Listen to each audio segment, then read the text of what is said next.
Hello, everyone. I'm John Tesh in Hollywood. Hello there, John, and hello, everybody. I'm Mary Hart, still in New York. The real-life drama continues in San Francisco as television news crews from around the world bring the disaster into the lives of viewers on 4 continents. The story has gone well beyond leading the evening newscast. It's taken on a life of its own. Tonight on 48 Hours. For the news program 48 Hours, the San Francisco earthquake continued to provide dramatic stories, some of them live. Host Dan Rather was interrupted when the father of a man believed killed on the collapsed Interstate 880 accused the Oakland mayor of negligence and was escorted away by police. Also, this is a live broadcast, and this has just happened. Elsewhere in the Bay Area, some things quickly returned to normal. 2 locally shot television shows, Midnight Caller and Wolf, resumed shooting after only a day off.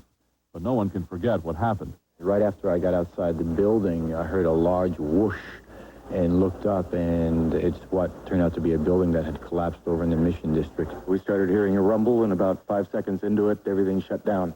The morning shows descended on the city in force. CBS This Morning set up within sight of the now familiar ruin of 880.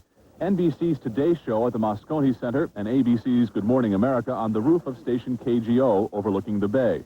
They all defended this massive coverage.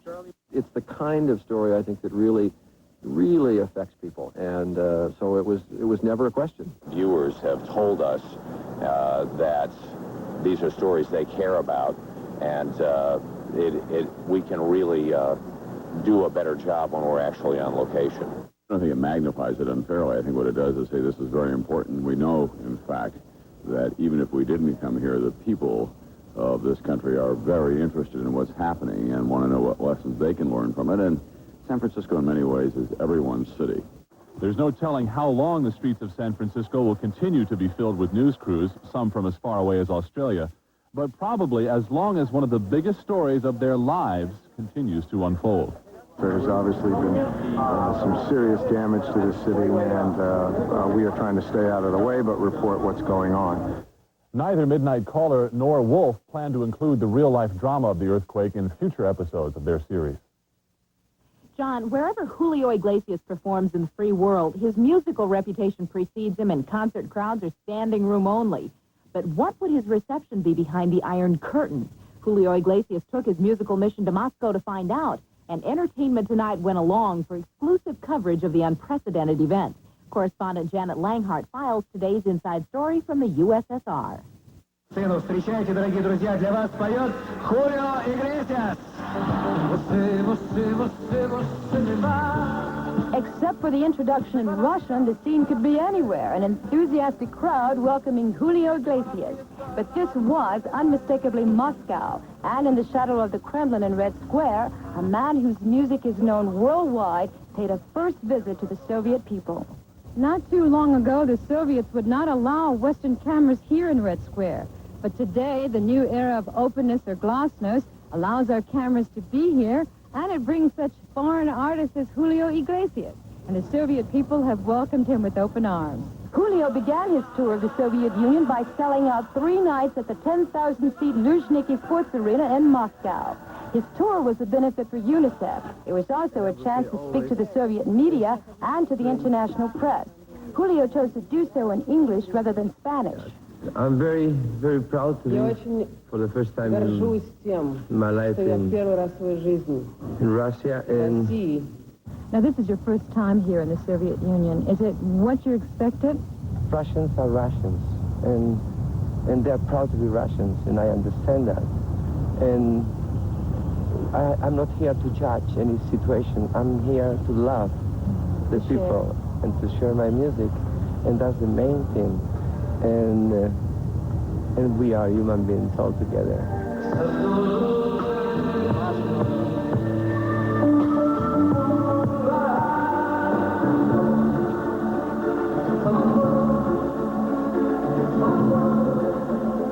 Parts of Julio's Moscow engagement was telecast live on Soviet television.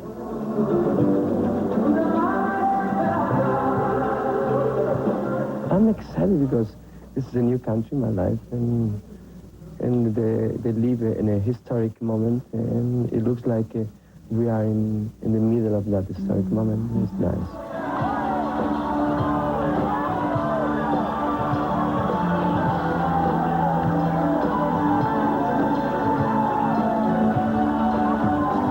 Moscow visit included a visit to a Soviet orphanage, and his performance schedule took him on to the historic city of Leningrad.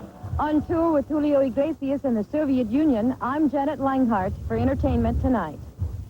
Thank you, Janet. Julio Iglesias' tour returns to the United States the week after next, with his first U.S. appearance being on November 1st at Carnegie Hall. On our Inside Story Monday, the life and loves of Yul Brynner, the secrets revealed by his only son. It was a secret that he shared with me, and it was quite an extraordinary burden for a 10-year-old boy, because I was the only person in the world who knew that these two world-famous sex symbols of the 1950s had, in fact, had a love affair. Yul Brynner and the loves of his life, the Inside Story Monday on Entertainment Tonight. Coming up next, we'll tell you why the ghoulish Freddy Krueger doll won't be in stores for Halloween. And later, we'll take you behind the scenes as Lauren Bacall adds the latest to a career full of classic performances. Who wants Grandma's pudding? There's a new way to cook old-fashioned pudding.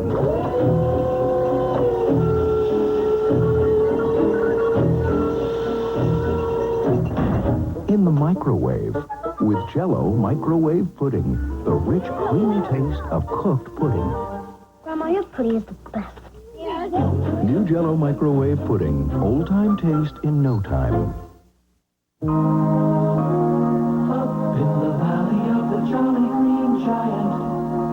The giant said I could stay up for the fleeting moment and help pick the peas. Night or day, the Green Giant always picks his peas at the fleeting moment of perfect flavor. That's why Green Giant peas always taste so sweet and tender. Well, look who missed the fleeting moment.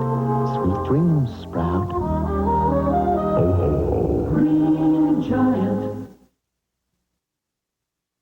Your Nissan dealer is having a fall clearance, so if you need a car with more power, more room, or more of everything, see your Nissan dealer now, because he's making the best deals of the year on all his Nissans. He's offering dealer cash incentives on tough, hard-body trucks, dealer cash incentives on the reliable 12-valve fuel-injected Sentra, and great deals on Maxima, the most trouble-free cars sold in the U.S. So get down to your Nissan dealer's fall clearance now, because the only thing we can't give you is more time. Stereo Superstores. Tomorrow's technology with a competitive edge. The competitive edge on experience with over 100,000 professionally installed custom car audio systems. 5 times more than anyone in Portland. The competitive edge on brands. Pioneer, Kenwood, Sony. The competitive edge on price. Introductory offer. Pioneer's auto reverse deck with digital stereo. $139. Save $40. Stereo Superstores.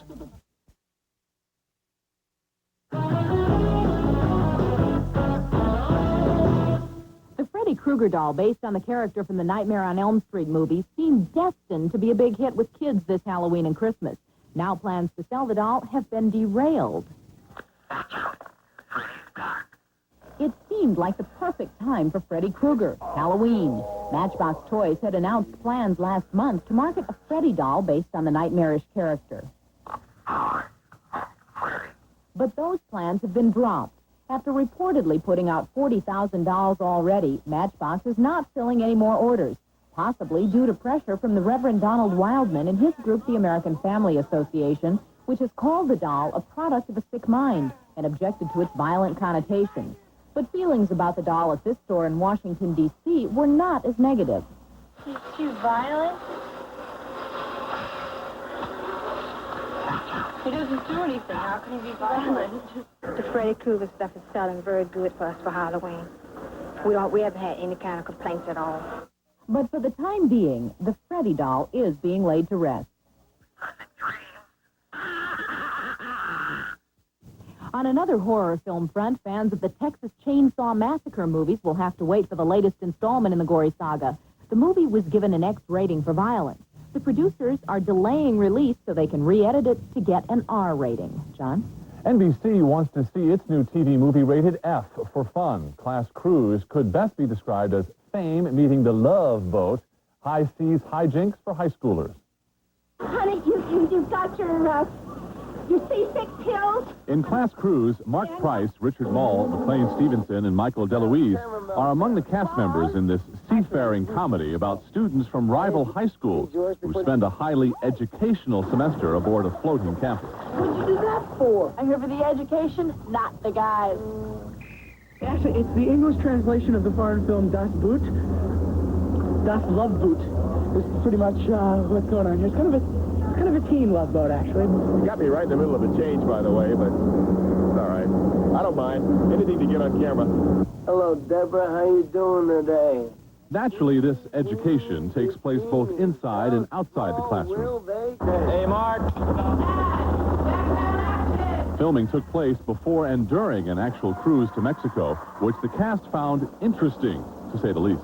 We started in San Pedro, went to Catalina, San Diego. Spend the day there and then overnight to Ensenada, the Cayo Pectate Festival. It's cute and corny. They bring the baked Alaska out, and they have all these Jamaican waiters coming out going, hey, Mom, you're going to love it. And there's a little flame coming up here, and they stick their finger in the flame, and they twirl it around and everything. It's great, you know. There's things happening here that you just don't get anymore. I expected Lawrence Welk to show up at any minute. Class Cruise airs Sunday night on NBC. Felicia Rashad is best known for her role as wife and mother on The Cosby Show. But in her new TV movie, False Witness, she reveals her tougher, sexier nature. As she plays the role, she's more than co-star Philip Michael Thomas can handle. Sandra Lee's been taken to Hope Hospital. Lynn? No comment.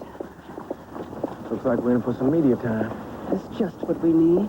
In False Witness, Felicia Rashad is an aggressive assistant district attorney, and Philip Michael Thomas is her chief investigator and lover. We're investigating the attempted murder and rape of Sandra Lee Dawson. Now, wait just a minute. Rashad accepted the role because she liked the truthfulness of the movie script. Somehow when people write specifically for the ethnic group to which I belong, for black people, they tend not to write about people. It becomes cliche and it becomes something other than a real human being. But when people just write for people, it's something that an actor can work with. As the story progresses, the personal relationship